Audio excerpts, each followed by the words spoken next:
2005 was an important year. That was the year YouTube was born. Some dude decided to go to the zoo and film it, and that was the first video ever on YouTube. Pretty soon you had artists of every possible type creating content for this new social media platform. You had talking oranges, you had grumpy cats, and pretty much everything in between. So, why am I here?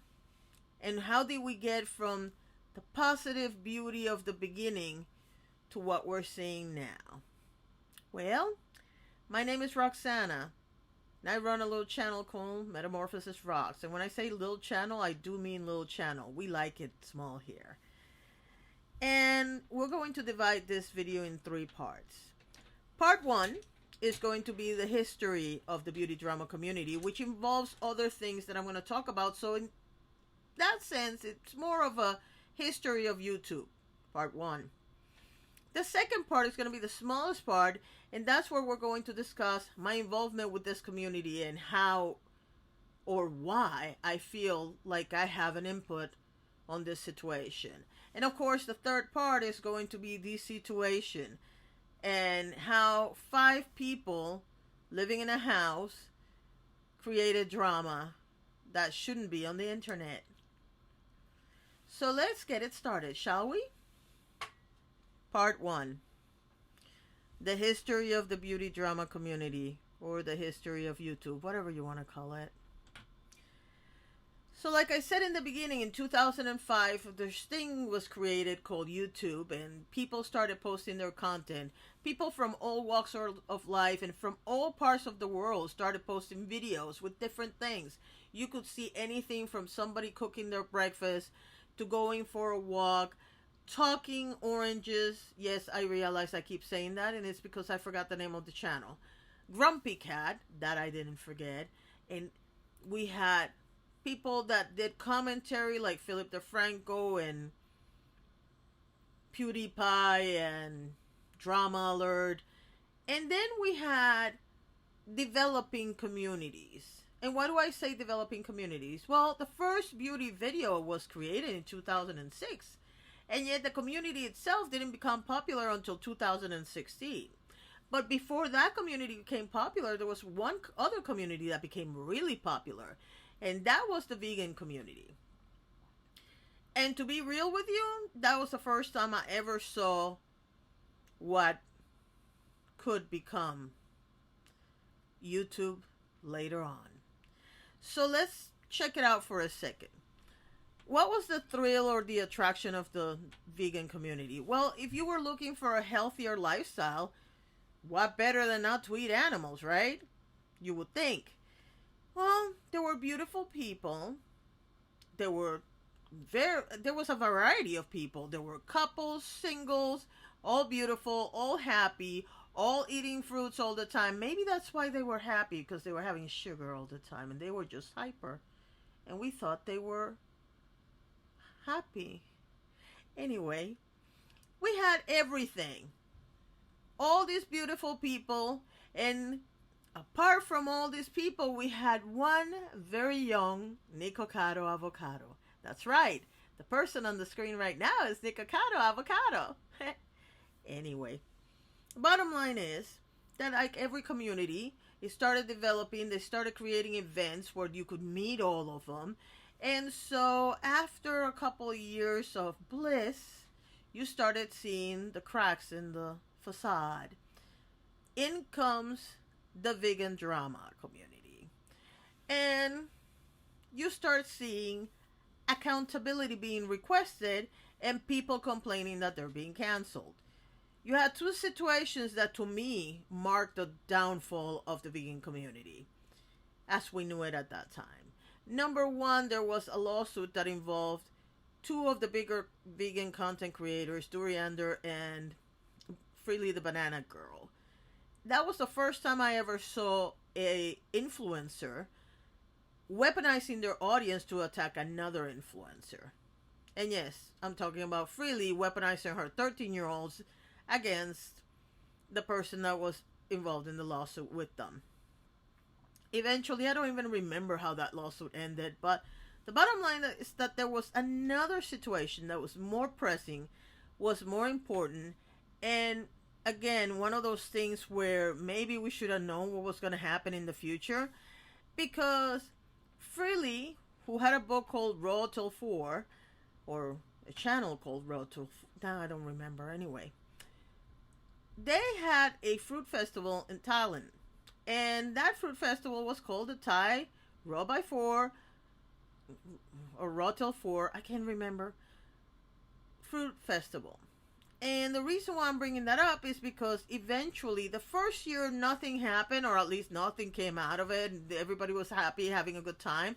The second year that it happened, there were rumors of bad behavior between adults and younger people. You see, a lot of European kids travel by themselves. Their parents allowed them to travel by themselves. That is a fairly common thing among Europeans. At least it was back then. And so some adults were accused of misbehavior with these children. Nothing ever came out of it. Nobody ever went to jail. Sounds familiar? And so the bottom line is that the scandal made it to the vegan drama community, but nothing really happened. Now, people started losing interest in the vegan community because they got too offensive. Freelee was the first one who would write whoever was famous at the time and basically try to force them into going vegan, accuse them of being criminals basically because they ate meat. And so, because of their tactics, their so-called activism, which was really more like bullying online, people started losing interest, and another community was beginning to take hold. That would be the beauty community. Now, beauty had been on YouTube since 2006. You're watching the first video ever posted in the beauty community. And like this video, there were others. There were a lot of OG content creators. I couldn't put everybody on this little montage that you're watching.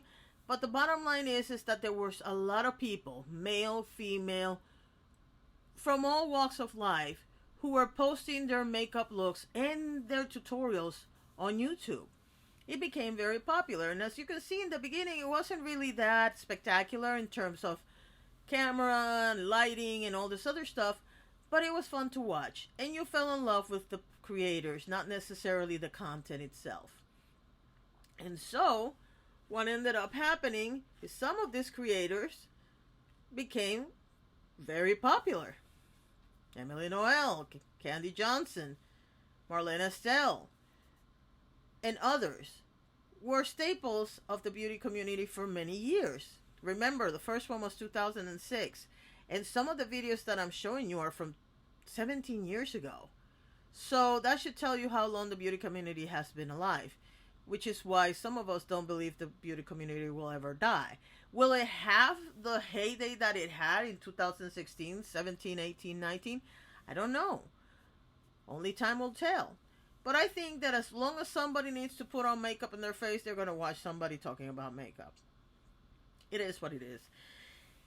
Anyhow, like it happened on the vegan community, the beauty YouTubers needed somebody to rein them in. Needed somebody to keep them accountable. And no, accountability is not cancellation. Accountability is asking you to be a better human. That will become important later. And so we have the OGs of the beauty drama community. Now, as far as I can remember, the first ones I ever saw were Karina Kaboom, Sanders Kennedy, John Cookian. Then we had Rich Lux, Petty Paige, Dustin Daly, Nick Snyder, Peter Mon. Later on we would have, oh wait, I forgot the most important of the originals, Here for the Tea, rest in peace. And then we had all the small content creators like Tea Time and Tea Spill, and there was a lot of tea channels, let's put it that way. I can't possibly name them all, and I don't want to because I don't want to get in trouble with all of them. But I can tell you that there were a lot of tea channels. And then on the 22nd of December, and I want to say it was 2017, there was an event that changed the beauty drama community forever. A content creator by the name of John Cookian, who was one of the first, if not the first, beauty drama channel to get 300,000 subscribers, decided to accuse another drama channel, the daddy of them all, Peter Mann, of wrongdoing with no evidence and with his flapping gums. Basically, he made a video accusing Peter of all kinds of things.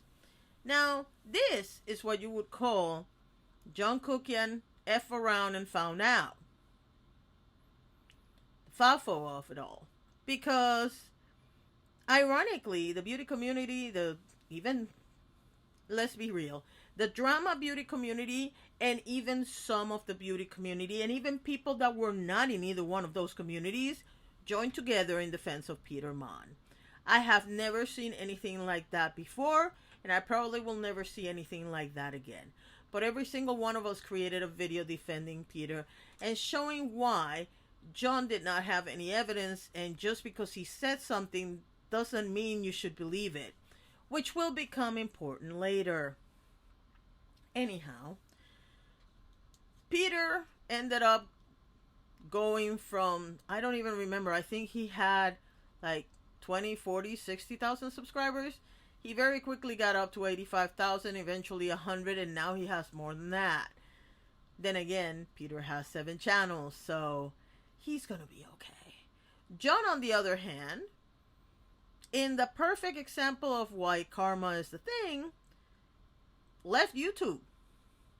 I mean, he tried some other things, and he got in trouble for those too, but the bottom line is that he left.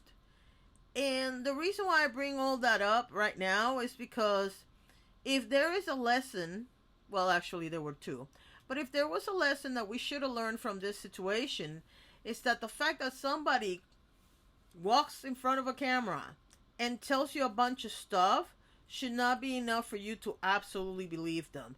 But for some reason, we still make the mistake of, depending on who the person is talking, oh, we believe them because they're telling the truth, without actually analyzing 2 very important things.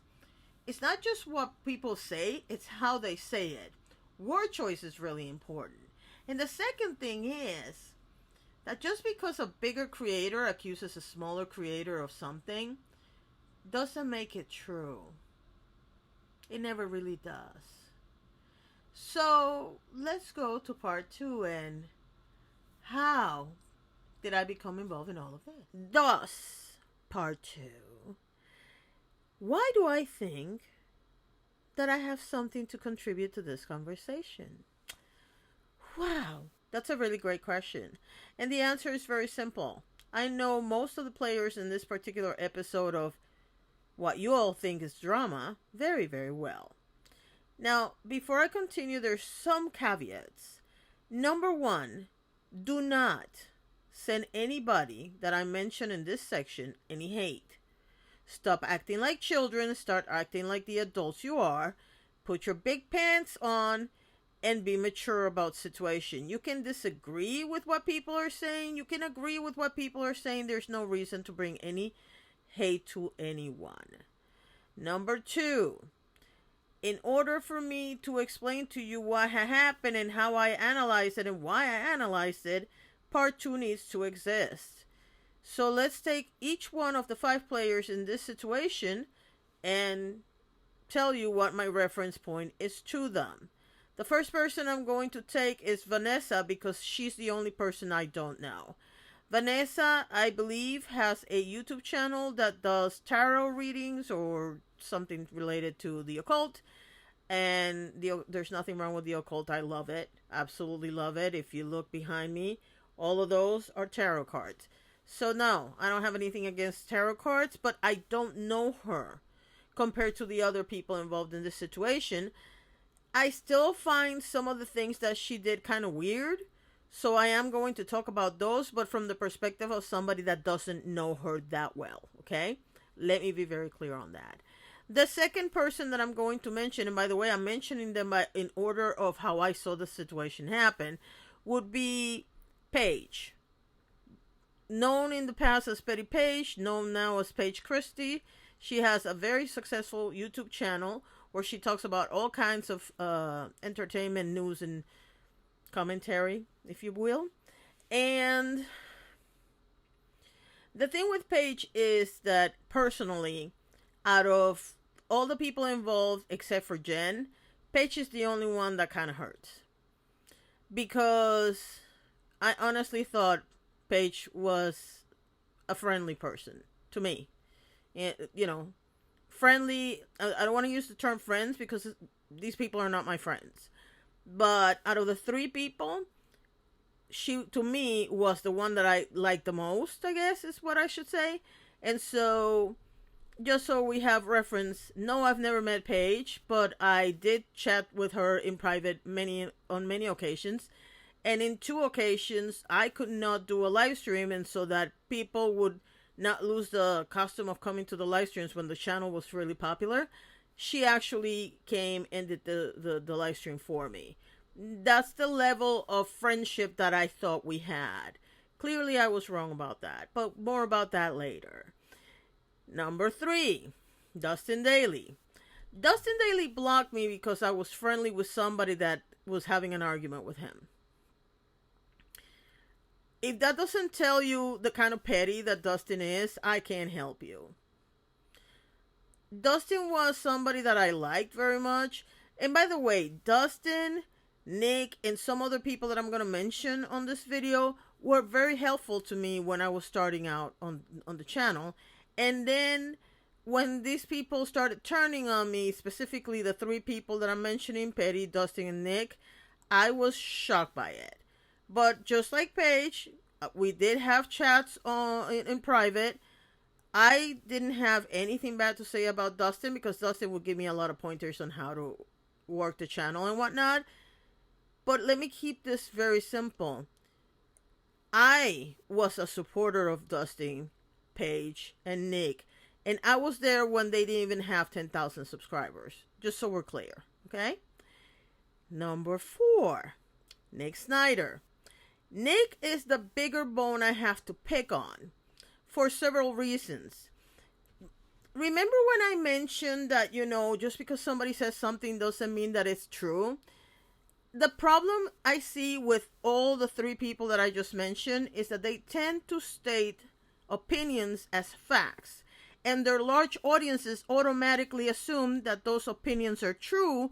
Therefore, they come and attack people who have much smaller channels, not knowing where the attacks are coming from or why are people hating on you, when the reality is that Nick stated something as a fact when it wasn't. And I'm going to give you the simplest example, as you can see on the screen.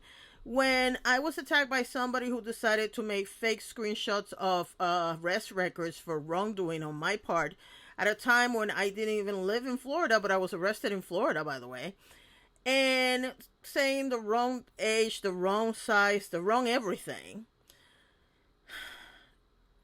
I got it from a good source, which I'm not going to reveal now, but if you need the screenshot, I have that too. Somebody told me they all got him, but they thought you knew, so that's why they didn't bother to tell you. When I found that out, since Dustin had blocked me, I posted in Twitter in public. Did Dustin get this and didn't tell me? Thinking that either Dustin or Nick were going to say, yeah, we thought you knew, and that was the end of that. No, Nick decided to accuse me of being the person creating the entire situation just so I could get some clout. Knowing full well, because we had plenty of conversations in private, that I love to talk about the drama, but I'm not interested in being the drama.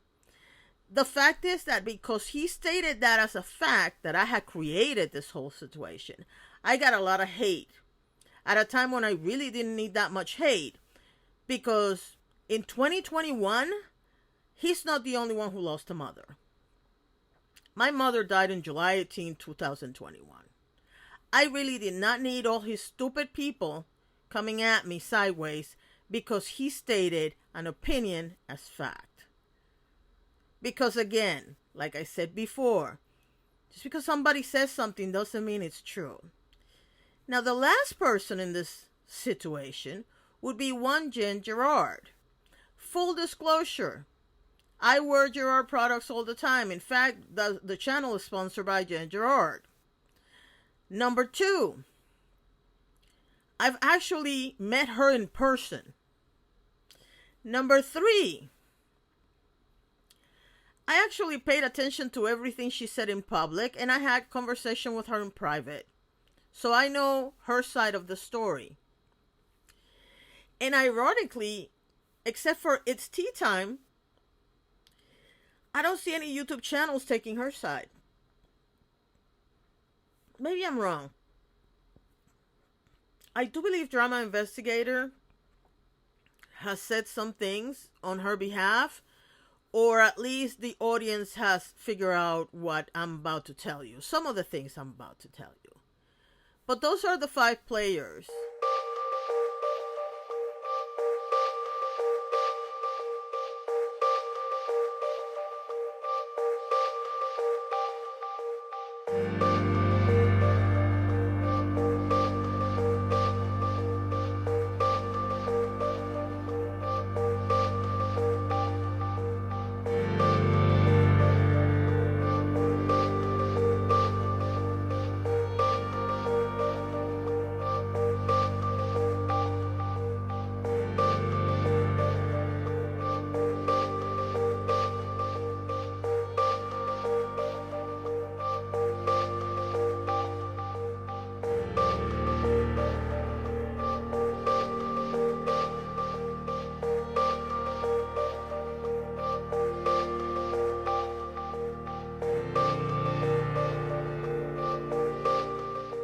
It's not that you can't end friendships, because we all have friendships that we've let go of, or we've fought with, or it just ended.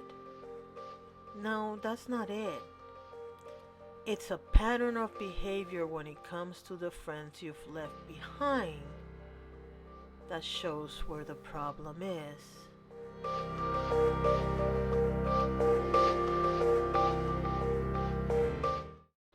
So I had already created and edited most of this video when we got a little notification on all our cell phones that there was a tornado warning.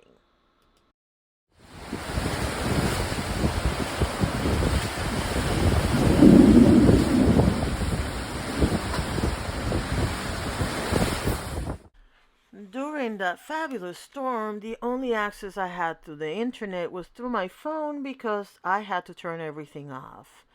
And so I was not looking forward to Twitter, which we all know is a disaster.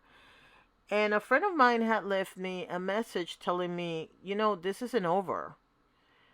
So sure enough, I go and check, and they send me a screenshot of a comment left by yet another person who is not mentioned in this video, and I'm not going to mention them by name, about some situation that had to do with Paige's aunt and Hair AF from Gerard Cosmetics. At that point, I decided I had to change the entire third part of this video to reflect that situation, because I have a lot of questions. And what I'm finding very surprising is that a lot of people are giving a lot of opinions based on their own experiences without actually analyzing what is happening and how it is said. So if you hear me rifling through papers, it's because I have a notebook full of notes that I want to say as fast as possible, because this video is almost half an hour long already and I have things to do. I am going to show you the screenshots. I'm not going to read the screenshots. You can pause to read the screenshots, but I am going to put them in the order based on what I'm talking about so that it makes sense to you guys. So let's start with the fact that there is a sock account in question. This sock account is going to become relevant later on, but for now I can tell you that in August, this sock account attacked Paige because she was going on a trip to the US. And she was also fundraising for, I believe, a funeral for her brother. And on this one, I can tell you first of all that I agree with Paige because I don't know about you, but when I travel, I make arrangements ahead of time, which means I spend the money ahead of time, especially when you're traveling in terms of airlines and stuff like that. You have to pay in advance. So why would anybody think that she's going to have the wherewithal to imagine that her brother's going to get sick and is going to need money?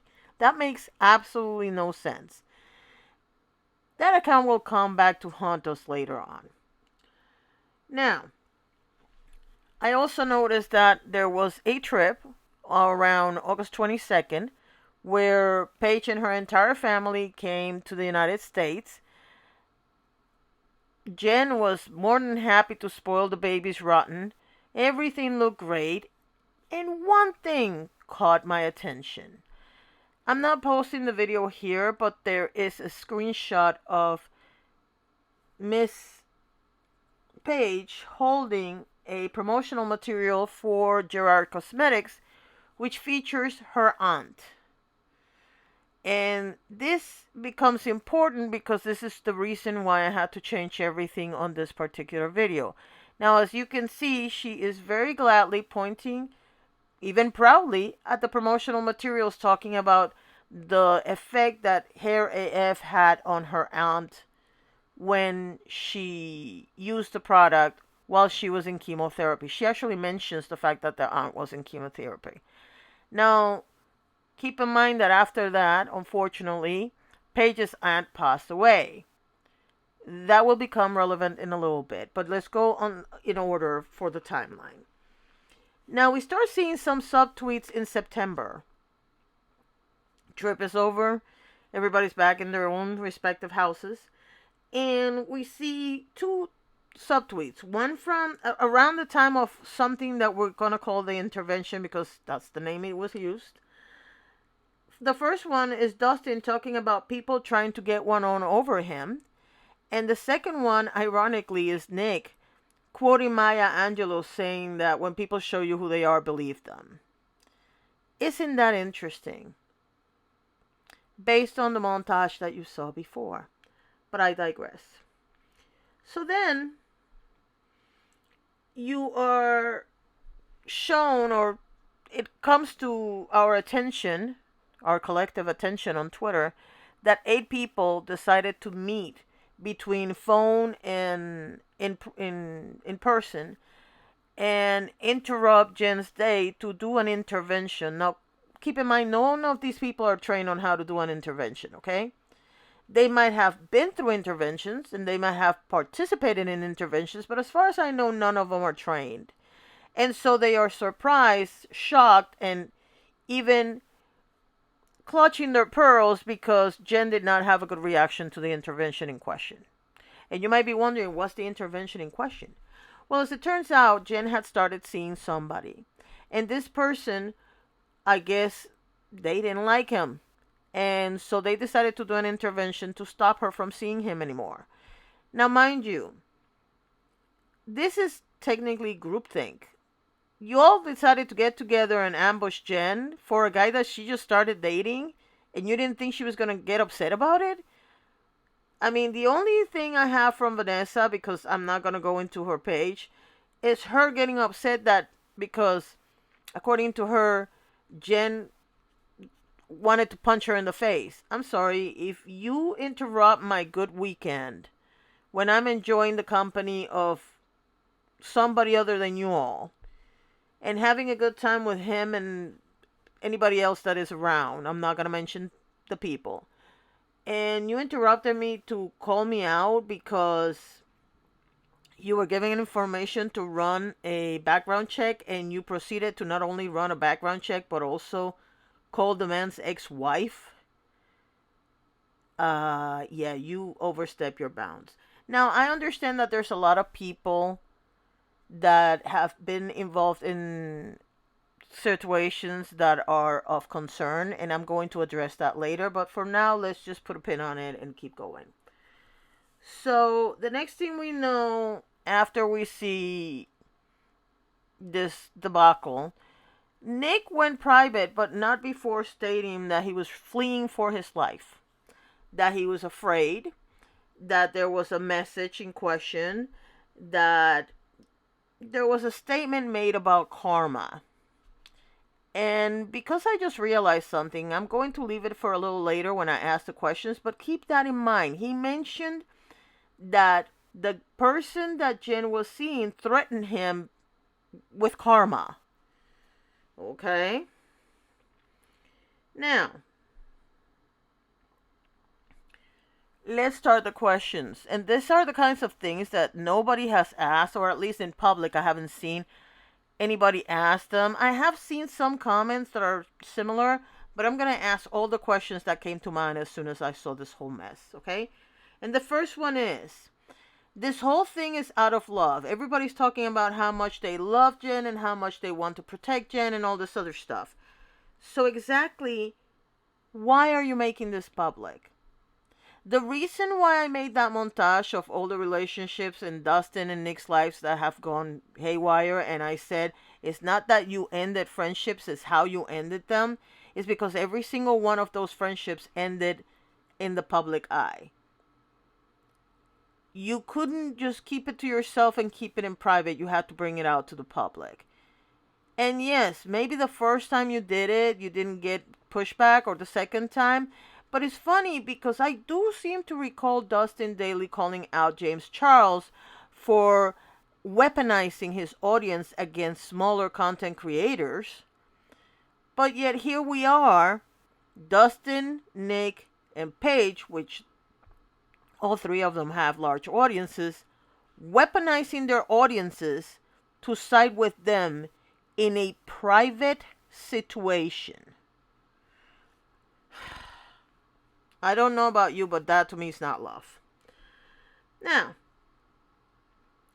there is a point of contention on who brought it to the internet. It is said that somebody left a comment on a video and that was how it was brought to the internet. But then people are blaming Jen, saying that she's the one who brought it to the internet. Now, Jen brought it to the internet because there were comments being made and she was defending herself. And I have absolutely no problem with somebody defending themselves, by the way. So, which one is it? More importantly, if the real truth is that somebody left a comment on a video, which, by the way, I don't know if y'all know this, but people that watch content on YouTube might not necessarily follow all the same people on Twitter and vice versa. So, more importantly, most people might leave you a comment, but they're not going to sit there and read all the comments because they'll go to Twitter to find out the scoop. So why exactly did you bring that up? And more importantly, if that's the way it happened, if the original situation was that somebody left a comment on a video, how is that Jen's fault? Because let me tell you something. I've been married for almost 36 years. My husband might leave a comment somewhere. I might leave a comment somewhere. Rarely do I ask him about his comments or he asks me about mine. So you mean to tell me that people that have dated maybe a couple of times and just basically met less than a month ago are already coordinating their comments on social media posts? But people that have been married for 35 years don't do that. Because that makes sense in what planet? I'm just saying. Now, if you are so concerned about Jen, exactly why are you running away and leaving her behind? And coupled with that, since we're bringing that up, if you're so afraid for your life, why are you the one staying in the house packing while she's staying in a hotel? Because the reality is, if somebody's going to attack you, they're going to go to the house that they know where it is. They're not going to go to a hotel. They're not going to start looking for every hotel in Texas to try to find you. But that leads me to another question. And that is the fact that you could have gone to a hotel and then called the cops so they would go with you to pick up your stuff later. But that's not what you did. And I realized that maybe you were nervous or upset or whatever. I am taking that into consideration. But still, it just doesn't read right to me.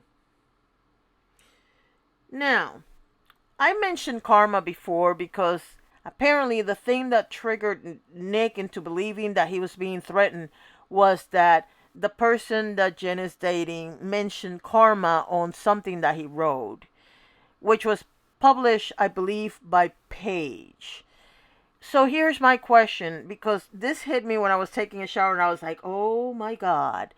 Now, the word karma existed for a long time to refer to FAFO. If you F around, you find out, right? Could it be possible that the reason why Nick got so triggered by the use of the word karma on somebody's statement is because karma is the name of the cat that he lost in the fire? Now, hear me out. Maybe he's thinking that they're threatening him because of that. And I gotta be honest with you, if that's the reason why, y'all who love Nick so much and want to help him out, maybe should let him know that he needs to go and talk to somebody about that. Get some therapy. Because I don't think if I'm correct in my Roxpiracy, Nick hasn't dealt with the death of the cats properly. And maybe it's time he does. Because there is no way that that's what the message meant. There was no threat in that message. Now, I understand that he felt threatened enough to put a lock, like he put something on the door so the door wouldn't open and whatnot. But why did he feel so threatened? Makes no sense to me when I read because by the way, I'm not showing you the entire message, but I read the entire message. There's no threat in that message. The only thing I can think of is that the use of the word karma is what actually triggered him. Let's go to the next one. Are you all basing your positions on your previous history? And what I mean is this. I saw a lot of people commenting about how Jen was not paying attention to what the guys were saying and how they had been in situations similar with people that turned out to be abusive, and so they were concerned and blah blah blah. Here's my thing, and I'm speaking from experience, by the way. There is a point in your life when if you've been under a lot of stress because you've had a lot of problems with situations of DV and such, you tend to color every relationship in your life in that way. Now, both Nick and Dustin have been open and honest about the fact that they were involved in relationships that were problematic. Let's use that word because if not, I'm going to get demonetized. Could it be possible that the reason why they fear this man is because they're basing their assessments on their own personal history, which, by the way, would mean that they both need therapy? I'm just asking questions here because none of this makes any sense. And even though I agree that this shouldn't be made public, since y'all made it public, there are questions that you as an audience should be asking. I shouldn't be the only one asking all these questions. I'm just saying.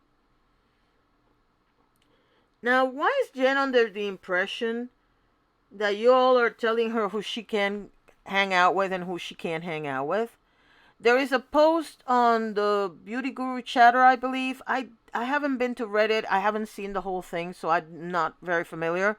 But I do believe there was a post where Jen made a comment about having this happen 3 times now.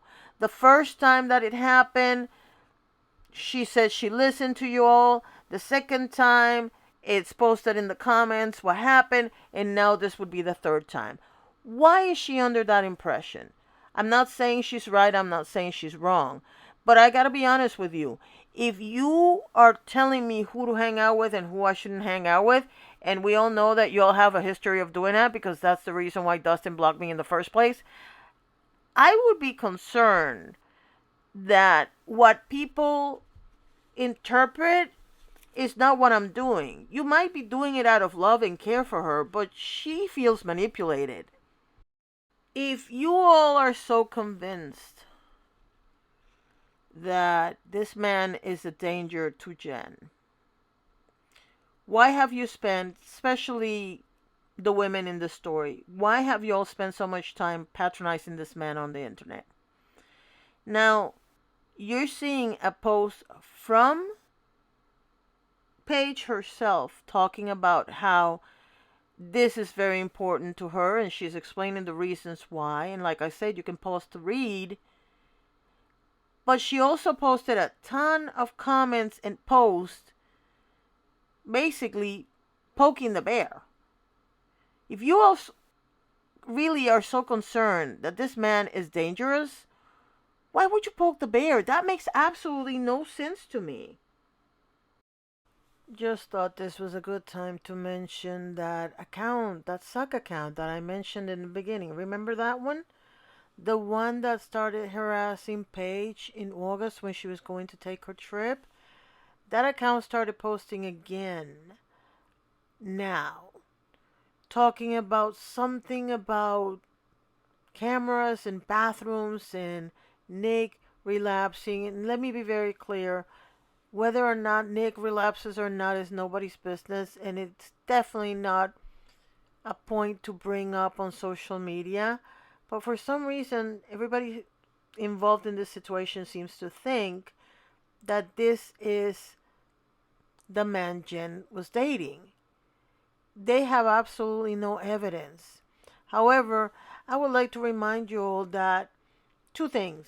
El que no tiene hecha no tiene sospecha. And number two, el ladrón juzga por su condición. And in English, the first one means the person who doesn't have any suspicions is because they don't do anything. And number two, the thief judges by their condition. We're talking about drama channels. Drama channels are famous for having suck accounts where they troll other people.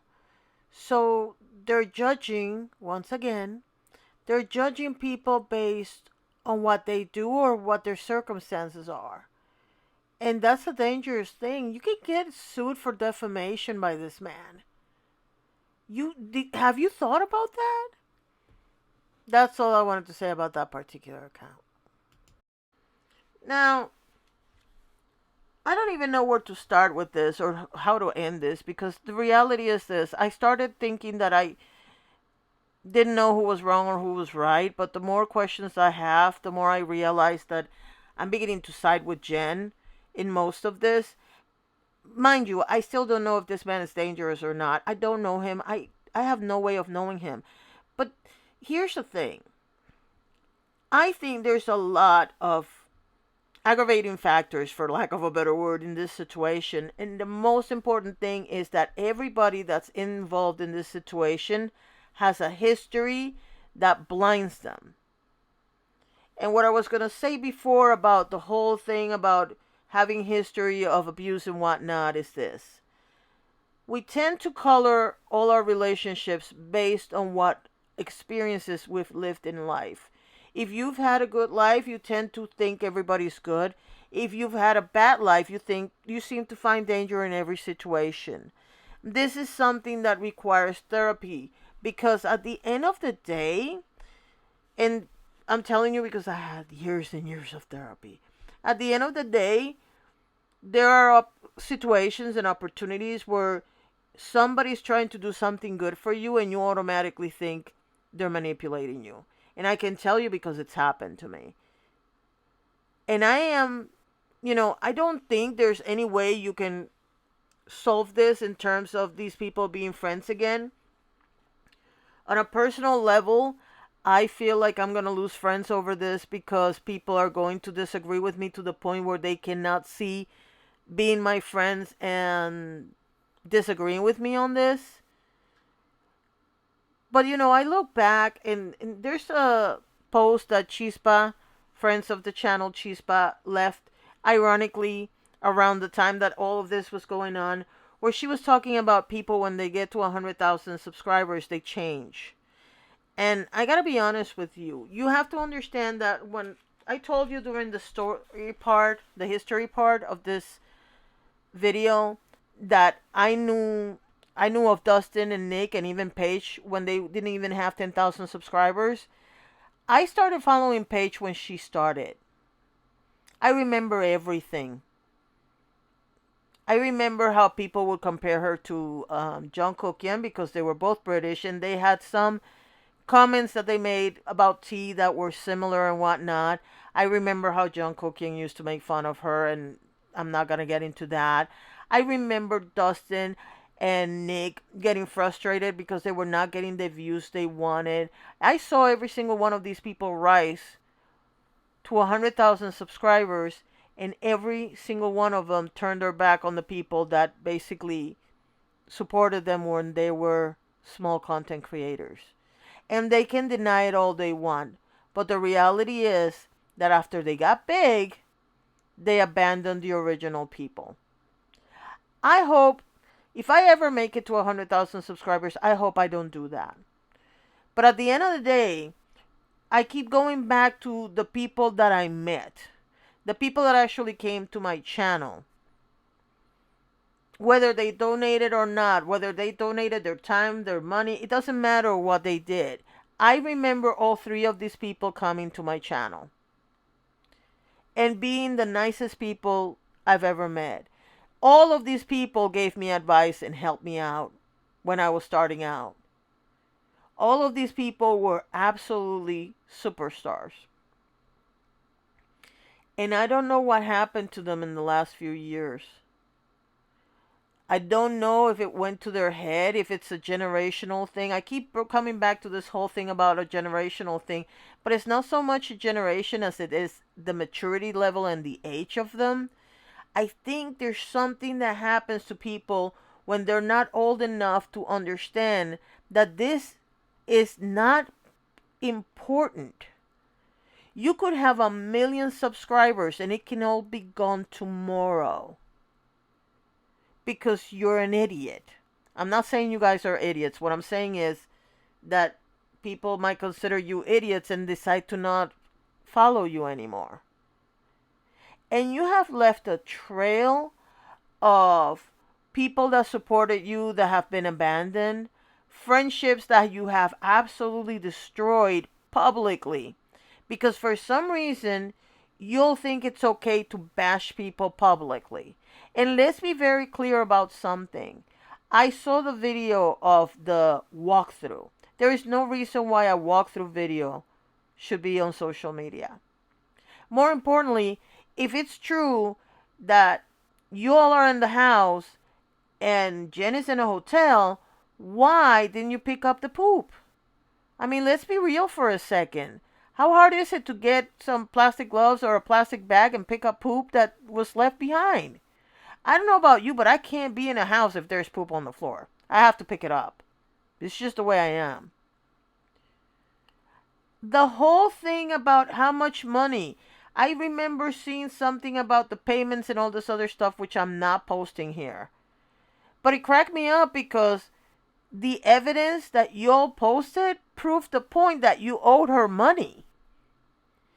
And again, why do I need to know that? There is no reason for any of this to be on social media. Much like there was no reason for you all to have this very public breakup with Rich Lux when you all had that disaster of a situation with Peter Mon. When you all decided to break up with Ashley Kyle very publicly. When you bashed Hannah from Smoky Glow. When you attack It's Tea Time. Don't get me started on the comment that Nick left on that video, which is on the screen right now. Not only were you homophobic in that comment, but you were anti-Semitic because you were referring to Sam when you said somebody that checked out. You mentioned Puppet Master, which you already knew that she had a problem with. And I understand that at that point she had passed on, but the use of the word that you knew she had a problem with, whether you agree with her or not, and by the way, I don't agree with her that that's necessarily an anti-Semitic dog whistle, but the bottom line is that you knew she had a problem with that, so that's the comment that you used. What the hell happened to all three of you? I can't talk about Vanessa because I don't know her, but I felt like I knew you guys. I mean, I feel like Paige, I saw her grow up. When I started watching her, she wasn't even, there was no children. There was no husband. It was just Paige. I even remember the janky TV set that was in the background that the monitor that decided not to work one day, and it was the running joke for several videos. You'll think I don't remember, but I do. And it breaks my heart to see you people constantly committing the same mistake, because this is a pattern of behavior, guys. And I realize that you probably won't watch this video and you won't agree with me and you'll probably call me an idiot and nobody cares about me. I don't care what you think. I care about the image that you're presenting to your people. Because there is no reason why you guys have that large of an audience on YouTube and have that little viewership. The game hasn't changed. People love to hear gossip about everybody. But for some reason, you guys are not getting the views that you were getting before. And people are giving you pushback like they didn't give you before. There might be a reason for it. Maybe you need to sit down and analyze why. I am absolutely heartbroken that you decided to bring Jen down like this. Because at the end of the day, you all know damn well that comments like, I'm not supporting Gerard Cosmetics anymore. You're doing it with the intention of destroying her company. This whole thing with Paige's aunt, which I brought up in the beginning. The reason why I brought that up is because Paige made that comment about my auntie and all this other stuff. Your aunt passed away 3 years ago, according to your own evidence that your mother wrote. So for 3 years you didn't have a problem, and I can understand that because like your mom said, she was in charge of her children. So I'm pretty sure whatever monies came from that promotion went to help her children and to pay the cost of the chemo. Less than a month ago, you were proudly showing that promotional material with your auntie in it. And now all of a sudden you have a problem with it and you decide to bring it up because, oh, I wrote 4 emails. Ma'am, don't you remember when we used to complain that Jeffrey's company wouldn't answer? And let me be very clear about something because I saw a lot of people commenting on this specific part of the story. This is not a deal with Jen. This is a deal with the company. The rules are different when you're talking to a company. And you all are acting like Jen is heartless and all this other stuff. This is a business deal. And I don't know how it runs in the UK, but in the United States, more often than not, you need documentation from the estate in order to start or end anything. Why? Because we have a very litigious country. And everybody wants to cover their behind. This has nothing to do with whether she cares about your aunt or not. She's very proud of that story, by the way, just so you know. She's very proud that she was able to give her a little bit of happiness in that mess of a situation that she was in. And you're making it seem like she's heartless because she doesn't want to do this or that. You had 3 years. But you decided to do it now because you're mad at her. And that is the bottom line here. Y'all are mad at her. She didn't do what you wanted her to do. And you're mad. And the worst part about this is that if you look at the last comment that I posted from Nick, he's talking about how Jen was worried about sales and all this other stuff. That comment, and I realized Nick didn't do it because of that, but that comment, anybody that sees that comment is going to say, oh, so this is about money. The money train is over, so that's why you're doing this to her.